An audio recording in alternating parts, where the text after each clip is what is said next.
கனடாவில் உள்ள இலங்கை இந்திய மாணவர்கள் குற்ற கும்பல்களால் மிரட்டப்பட்டு பணம் பறிக்கப்படுவதாக செய்திகள் வெளியாகியுள்ளன. இந்த குழுக்கள் தெற்காசிய சமூகங்களில் உள்ள மக்களையும் வணிகங்களையும் குறிவைக்கின்றன. இந்த குற்ற கும்பல்கள் அவர்களை மிரட்டி பணம் கேட்கின்றனர். சில சமயங்களில் அவர்கள் மில்லியன் கணக்கிலான பணத்தையும் கேட்கிறார்கள். சில குற்றவாளிகள் அவர்களை அச்சுறுத்துவதற்காக துப்பாக்கிச்சூடு அல்லது தீவைப்பு போன்ற வன்முறை செயல்களை செய்கின்றனர்.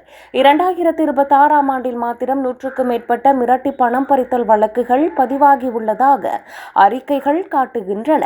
இந்த வழக்குகளில் பல நபர்களும் ஆயிரக்கணக்கான பண பரிவர்த்தனைகளும் சம்பந்தப்பட்டுள்ளன. கனடாவில் இந்த பிரச்சினை வேகமாக வளர்ந்து வருவதை அறிக்கைகள் சுட்டிக்காட்டியுள்ளன.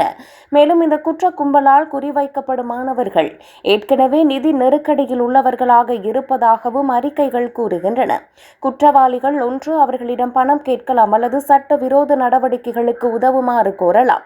இந்த நிலையில் இவ்வாறு குற்றவாளிகளிடமிருந்து வங்கிகளும் மக்களும் அவதானமாக இருக்க வேண்டும் என அதிகாரிகள் கோரிக்கை விடுத்துள்ளனர்.